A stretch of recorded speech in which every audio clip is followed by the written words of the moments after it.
Fazer um vídeo sobre as melhores promos é muito complicado, já que diversos momentos na história da WWE houveram promos que simplesmente nunca mais vamos esquecer. Mas tem sempre aquelas que fica especialmente gravada na nossa mente, onde a gente simplesmente guarda por algum motivo muito especial. É por isso que hoje eu vou trazer as 5 melhores promos da história da WWE, pelo menos pra mim, que eu marquei, que eu simplesmente ouvi e guardo pra sempre porque foi algo que eu gostei muito. Eu vou falar mais ou menos resumidamente do que foi cada promo e explicar por que eu gostei muito, e vocês podem deixar de vocês nos comentários também. Bom, a primeira da lista de hoje, só avisando desde já que não está em ordem de melhor ou de preferência, é simplesmente as 5 que eu mais gostei mesmo, todas iguais aqui talvez, é a de Paul Heyman com Vince McMahon no ano de 2001. Estavam promovendo um combate no Survivor Series da equipe do Vince contra a equipe do Shane, 5 contra 5. Foi talvez pra mim um melhor Survivor Series que já houve ali, combate 5 contra 5, a melhor promoção, a melhor rivalidade. Mas enfim, estava lá então o Paul Heyman junto com o Vince no mesmo ringue. E antes de tudo, deixa eu explicar a história pra vocês. No passado, a empresa da WWE, WWF, era do pai do Vince, também Vince McMahon, chamado ele, né?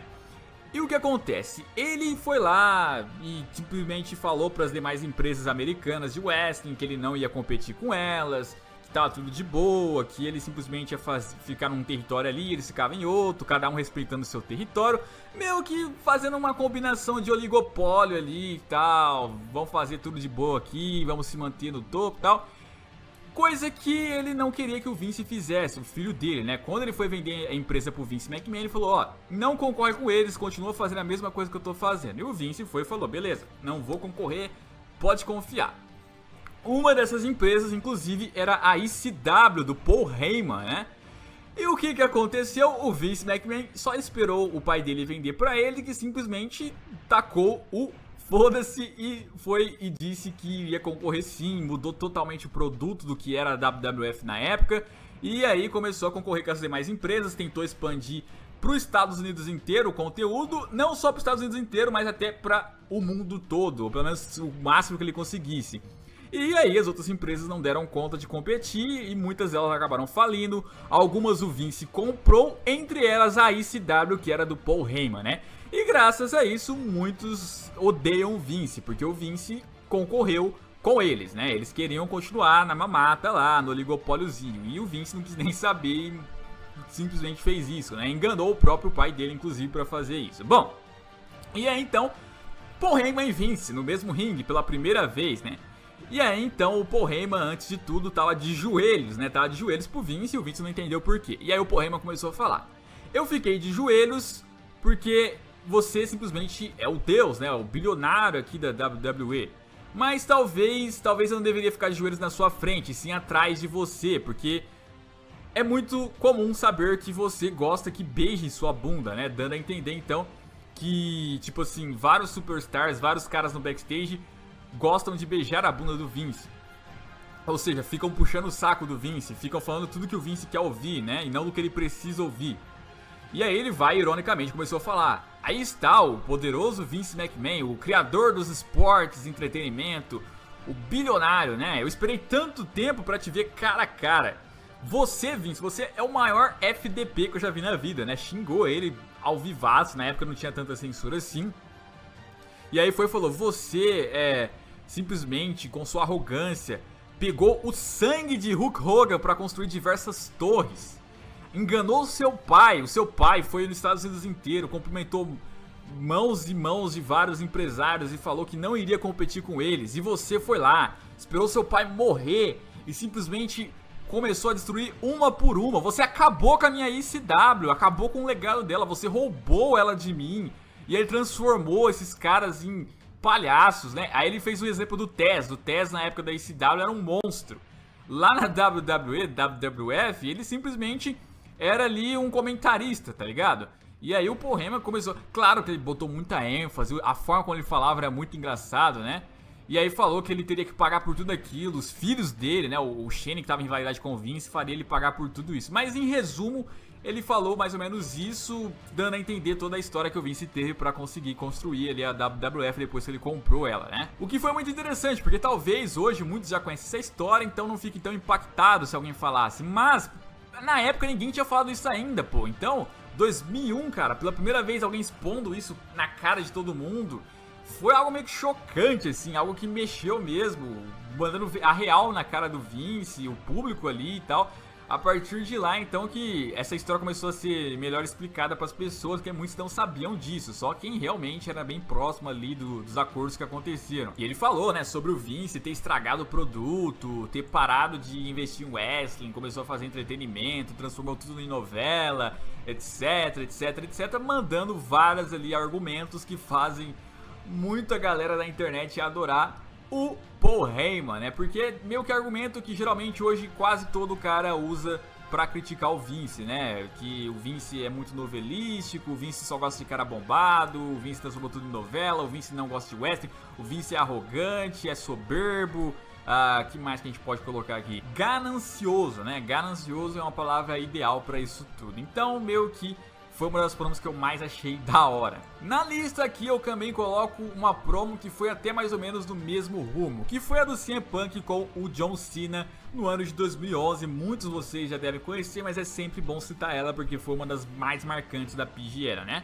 Bom, o John Cena tava caído no chão lá depois de um combate que ele teve. O CM Punk era desafiante do John Cena ao título mundial, o John Cena era campeão na época. E aí então o CM Punk começou a falar que ele não odeia o John Cena e nem gosta do John Cena. O que ele odeia é a ideia de que o John Cena é o melhor, né? E aí ele começou a usar então o argumento que geral usa, né? Que geral usava, pelo menos na época. Porque assim, o John Cena, ele simplesmente durante vários e vários anos foi evento principal de WrestleMania, disputava título, sempre era o cara da WWE, só perdia se fosse roubado, ganhava de todo mundo, era o Super Cena. E muita gente não gostava dessa ideia, não aguentava mais, achava muito forçado. O John Cena, tipo, na época ele não era tão bom wrestler assim, fazia uns 5 moves ou outros. Tinha muito cara mais talentoso que ele, que não era tratado como o melhor. E o John Cena era tratado sempre como o melhor porque vencia os combates, porque seguiu o script e tal. Então essa ideia aí o CM Punk expôs na época, né? E aí falou, eu não gosto dessa ideia de que você é o melhor, porque você não é. A única coisa que você é melhor é beijar a bunda do Vince McMahon. E aí pronto, acabou com a kayfabe, porque tipo, é verdade, o John Cena simplesmente deve amar o Vince, deve lamber o Vince, porque o Vince dá todo esse push pra ele que faz ele parecer o melhor. E aí ele citou outros caras que tinham o mesmo perfil do John Cena, Top Guys. Falou que ele é bom igual o Hulk Hogan, mas talvez não seja tão bom igual o The Rock, né? Ou seja, ele meio que dando ali esses argumentos, né? Hoje, talvez, se a gente for falar isso, é igual eu falei, muita gente vai falar, pô, mas isso aí é meio óbvio, tal, não é tão impactante assim. Mas na época foi a primeira vez que falaram isso num show ao vivo, né? Hoje um monte de gente copia isso, AJ Styles copiou isso, Seth Rollins copiou isso, Roman Reigns recentemente copiou isso, né? E aí ele foi e ainda falou, ele meio admitiu, opa, estou quebrando a quarta parede. Quando alguém fala isso, quebrando a quarta parede, é dando a entender que não fazia parte do show, não fazia parte do script, e ele tá falando algo que não era esperado, não era planejado, né? Ele improvisou. E não podia falar, pra falar a verdade, né? E aí então ele vai e fala, eu tô provando aqui mês atrás de mês que eu sou o melhor em ringue, o melhor no microfone, mas ainda assim eu não estou nos colecionáveis de copos, né? Não estou nos merchans, eu não faço filme, não participo daqueles programas porcaria da USA Network, nem nada do tipo, né? Eu não sou o evento principal da próxima WrestleMania, mas o The Rock é. O The Rock que não aparece aqui, eu apareço semana atrás semana, prova que eu sou o melhor e não tô no evento principal. E o The Rock que tá lá fazendo filmes e porcarias, tá no evento principal. E aí ele foi e tava tendo um certo apoio do público, né? Quando ele tava falando essas coisas. Porque era meio carreal. Aí ele vai e fala, bom, eu não sei porque vocês estão me apoiando, porque eu tô saindo por causa de vocês, público. Vocês começam a me apoiar o que eu falo agora, mas amanhã vocês estão comprando todos os produtos deles, as camisas do John Cena, ficam assistindo esses programas toscos do The Rock, os filmes do The Rock. É por causa disso, é por causa disso. Então no Money in the Bank, eu vou sair como campeão e aí que entra outro negócio que ficou marcante. E eu posso defender o meu título fora da WWE, que eu inclusive de explicar pra vocês, esse combate do CM Punk contra o John Cena no Money in the Bank seria o último dia do John Cena na WWE, o contrato dele tava acabando e ele iria sair da empresa. E aí falou que ele ia sair com o título. E ele falou, eu vou defender esse título em outro lugar. aí eu posso defender na NJPW ou na Ring of Honor. E aí quando ele falou isso, pela primeira vez na história alguém citou o nome de outra empresa que não fosse a WWE. Citou a NJPW, Ring of Honor, né? Tipo, citou empresas indies, né? Que não são mais indies hoje, mas na época até eram. E aí então, os caras, pô, caramba, ele tá falando até das outras empresas aqui. E ainda ele vai e fala novamente, né, que o motivo é sair da empresa é por causa do público, que mesmo eles saindo, eles ainda vão encher a empresa de grana. Vão encher a empresa de dinheiro. Então é graças a isso que ele tá saindo, porque não vai adiantar nada, né? E aí ele falou que infelizmente o Vince sempre vai ser rico, mas se ele não fosse idiota, ele não seria apenas milionário, ele seria bilionário, trilionário, né? E falou que talvez a empresa fosse melhorar quando o Vince morresse. O problema é que a família do Vince é tão lixo que ele acaba que não acreditando nisso. Mesmo o Vince morrendo, a empresa vai continuar a mesma porcaria, né? Essa frase dele, que ele diz que a empresa só vai melhorar quando o Vince morrer, é uma frase que hoje, infelizmente, muito cara desonesto fica usando. O CM Punk falou isso em Kayfabe. Claro, ele teve uma briga com o Vince depois quando ele saiu, mas ele em nenhum momento, acredito eu, tenha pensado exatamente que o Vince precisa morrer para a empresa melhorar. Convenhamos, desejar a morte de alguém para uma empresa de entretenimento melhorar é muito bizarro, tá ligado? É muito desonestidade e tem muito cara que usa isso e eu acho que o CM Punk deve se incomodar até em ver cara usando, né? Eu acho que ele já comentou sobre isso uma vez no Twitter. E assim, a galera inclusive corta a parte onde ele diz que não vai adiantar. Ele na verdade diz: eu queria acreditar que o Vince morrendo, a empresa melhoraria. Mas não vai. E as galera que usa essa frase corta essa parte, porque a família dele também é um lixo. Ele vai e diz isso, né? E aí ele vai e fala: você quer saber de uma história? Eu vou contar pra vocês aqui sobre a campanha anti-bullying que a WWE faz. E aí quando ele ia continuar, o microfone dele foi desligado. E ele tentou bater lá, mas o microfone foi desligado e o programa foi encerrado, né? Dando a entender que ele ia revelar alguma coisa sobre a campanha anti-bullying ser uma farsa, mas aí cortaram o microfone dele. Bom, dizem que é verdade tudo que ele disse, dizem que não é script e dizem que cortaram o microfone dele de verdade e tal. Assim, eu vou ser bem sincero com vocês, eu sou muito fã do CM Punk, mas cara, não tem sentido falar que foi simplesmente improvisar. Assim, o que eu acho que aconteceu nesse dia foi uma grande promo. O que eu acho que aconteceu nesse dia foi tipo, fala assim pra ele: ó, você precisa fazer algo que chame a atenção pra caramba da WWE, né? Então você tá liberado pra falar o que você quiser. Mas eles combinaram antes que o CM Punk falaria o que ele quisesse. Combinaram antes, falaram: ó, você vai falar o que você quiser. A gente não sabe o que você vai falar, mas tá dando essa liberdade pra você. Não foi o CM Punk que simplesmente foi lá, pegou o microfone e começou a falar sem nem comentar nada com os bookers, e aí deu ruim e tal, porque convenhamos, ele estaria demitido e ele não teria ganhado como punição, entre aspas, o maior reinado da história da era moderna pelo título mundial, né? Convenhamos que não.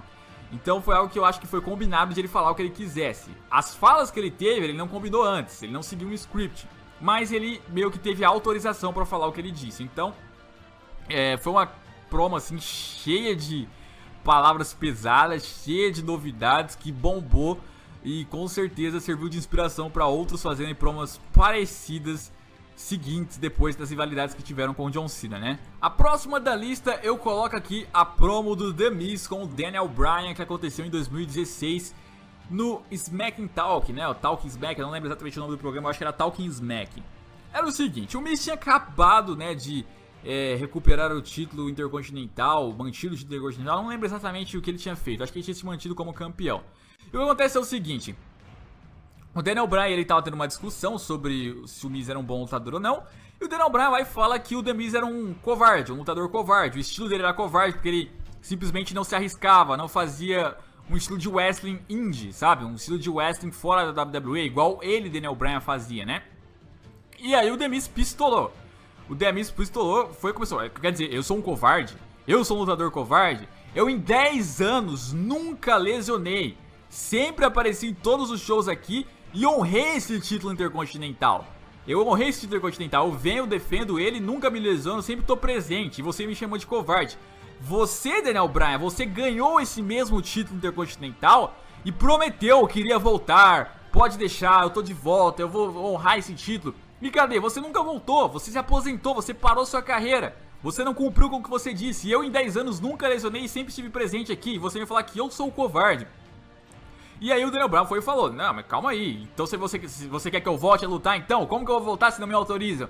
E aí o The Miz vai e fala, ué, se não te autorizam na WWE, você ama o wrestling, você fala que ama os fãs, então sai da WWE, vai lutar em outro lugar, não autoriza aqui, luta em outro lugar, você não disse que ama os fãs, não disse que ama o wrestling, então vai lá, cumpre com sua promessa, você não cumpriu ainda, você pode muito bem acabar com seu contrato. E aí a Renee ficou ali percebendo que tinha algo saindo fora do que era combinado e começou a falar pro The Miz, ó, seguinte, não é essa discussão, o que você tá falando disso? E aí o The Miz putaço vai falar, ó, cala sua boca aí, o programa seu é muito legal, parabéns, mas agora meu assunto aqui é com ele. E aí começa a falar, por que você não volta então? Eu que sou covarde ainda? E aí o Daniel Bryan não aguenta, abandona o programa e vai embora, né? E o Miz pistola, começa a falar um monte lá, ficar vermelho pra caramba. E aí muita gente se pensou, pô, será que era script? Como é que era? Depois o Miz deu uma entrevista falando que não, ele não sabia que ele ia falar aquilo. Ele só falou que ele queria participar desse show, que ele tinha algumas coisas a dizer ali sobre ser campeão, né? E aí ele aproveitou o momento, improvisou ali na hora e falou tudo isso que ele pensava. O Miz e o Daniel Bryan, que eles têm uma história de validade bem longa, né? O Daniel Bryan foi meio que o aprendiz do Miz, o Miz treinou ele, depois o Bryan venceu o Miz, abandonou o Miz. E aí foi pro topo da montanha, perdeu o título intercontinental, e quem ganhou o título intercontinental é justamente o Miz, o cara que tinha treinado ele, né? E aí o Miz fica jogando sempre na cara do Daniel Bryan, tá vendo? Eu tô honrando o que você não fez, né? Eu que te treinei e você não conseguiu dar conta, né? Então eu achei muito interessante essa promo do Miz. A próxima da lista nós temos aqui também a de John Cena e Roman Reigns, né? Um pouquinho dos dois, cada um falou algo interessante pro outro. Foi uma promo que eu achei bem, assim, dividida, né? A qualidade ali, cada um falou um pouquinho sobre o cara e assim... E aí então... Começou lá com o John Cena falando que o Roman Reigns talvez não queira lutar com ele, né? Talvez porque esteja com medo dele. O Roman vai ao ringue pra assinar o contrato e vai e fala que, tipo, o John Cena, não sei se alguém já te disse isso, mas você não é tudo isso. Eu ganhei do Undertaker, eu aposentei o Undertaker. Então talvez não seja que eu não queira lutar com você, e sim que eu não preciso lutar com você. E aí então, o John Cena encontra a resposta. Vai e fala, olha, eu reparo que o público comigo, desde o começo da carreira, sempre diz metade que me ama, Let's Go Cena, e metade que me odeia, John Cena sucks. Porém, eles com você é diferente, eles oscilam com você. Muitos mais odeiam você do que amam. E eu sei porque você simplesmente é mais odiado do que amado, você não é dividido igual eu. Porque você não passa de uma cópia barata de John Cena, né? Jogando é real. Todo mundo sabe disso. O Roman Reigns é uma cópia barata do John Cena, uma tentativa de John Cena que não deu tanto certo assim. É uma tentativa de Top Guy pra meio que substituir o legado do John Cena que tá ficando velho, né? E aí então ele vai e fala, olha Roman Reigns, você se diz o cara, você não é o cara, você é um cara. E aí então vai e diz, você não quer assinar o contrato porque você sabe que seu império vai cair. Eu não sou o Undertaker velho com a coluna quebrada igual você venceu. Eu estou muito jovem e motivado. E aí então o Roman Reigns vai e encontra a resposta, vai falar, não John Cena, eles não vão metade de você porque você tem metade do apoio e metade do hate, não. Eles vão você porque você é lixo. E aí ele deu meio a entender que não tinha meio que lembrado qual que era a promo dele, né? E aí ele vai, pausa, e aí o John Cena vai falar, vai, continua. E o Roman não consegue continuar. Aí o John Cena vai falar, bom, você esqueceu sua promo, nossa, que coisa, hein? Você esqueceu sua promo, isso se chama promo, se fosse você, eu faria meio que ali uma pesquisa antes de vir ao ringue, né? 5 anos na WWE e não sabe fazer isso ainda, meu Deus. E aí o John Cena simplesmente vai e fala, adeus quarta parede, né? Como eu expliquei agora há pouco, quarta parede é quando é improviso, não faz parte do script, ele não deveria falar aquilo, né? E aí então, o Roman Reigns ficou bem bravo na hora, bem nervoso ali. E vai falar pro John Cena, bom, você é falso, você é uma puta. Ele vai falar, você é um part-timer. Eu enquanto apareço toda semana aqui, lutando, batalhando, você vai e vem no Today Show, né? Vai lá nos seus programinhas. E aí vai e começa a negociar com a WWE. Bom, se a WWE me pagar, quem sabe eu volte, né? E aí depois reclama do meu primo The Rock. Você vai pegar sua pá e enterrar os jovens talentos, John Cena? Dando a entender novamente ali que ele tava quebrando a kayfabe, tava falando sobre essa ideia do John Cena enterrar novos talentos, que o CM Punk já falou isso do passado e ele pegou a mesma ideia. O AJ Styles também já falou a mesma coisa, né? Mas ele vai falar, bom, Esse seu costume de enterrar jovens talentos é o motivo de você não gostar de mim. Porque você sabe, John, que você não pode me enterrar. Eu sou o único cara da WWE que o John Cena consegue ver, né? Fazendo meio que ali a analogia com o slogan de John Cena, né? Você não pode me ver. Bom, e aí ele vai falar, então por que será que eu vou abandonar o meu talento, o meu trabalho e o meu legado para ser um novo John Cena, uma cópia barata de John Cena, se eu posso ser o primeiro e o único Roman Reigns? E aí, nossa, ele foi muito bom nessa, mandou muito bem, falou, pô, o Roman Reigns respondeu à altura e tal. E aí o John Cena manda mais, né? Ele vai falar, bom, você não deve abandonar o seu trabalho, o seu legado para ser o novo John Cena porque você é um tolo. Você usa as mesmas desculpas de sempre, você usa as mesmas coisas que os caras falaram no passado sobre mim.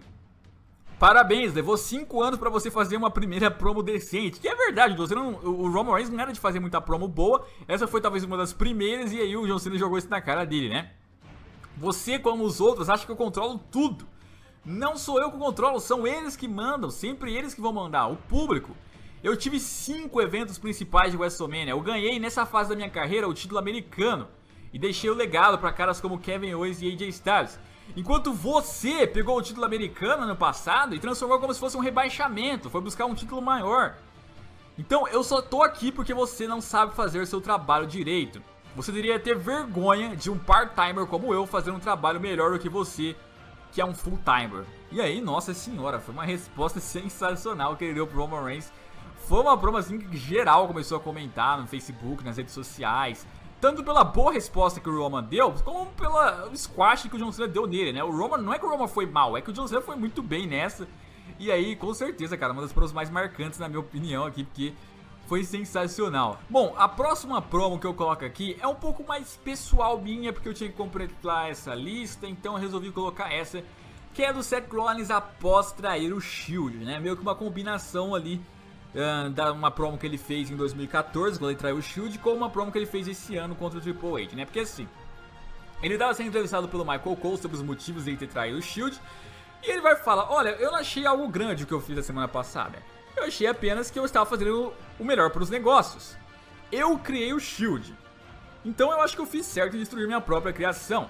O Shield dependia de mim, o Ambrose não é um cara responsável, ele é um lunático. E que é uma verdade, o Ambrose ele não tem muita estratégia, não tem muita ideia, ele é meio lunáticozão, ele é meio malucão, ele não pensa pra agir. E aí ele meio que tá fazendo uma profecia do que seria o futuro, porque o Ambrose foi assim.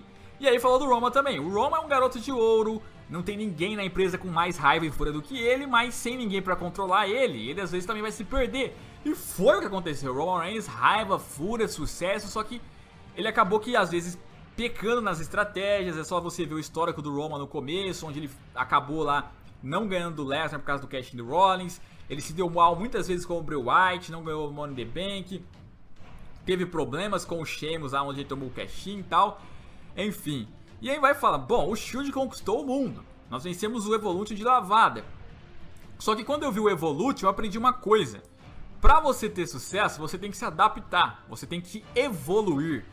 Então, não foi que eu me vendi, porque o público tava gritando, né? Você se vendeu, você se vendeu. Aí ele falou, não foi que eu me vendi. Eu comprei a minha evolução.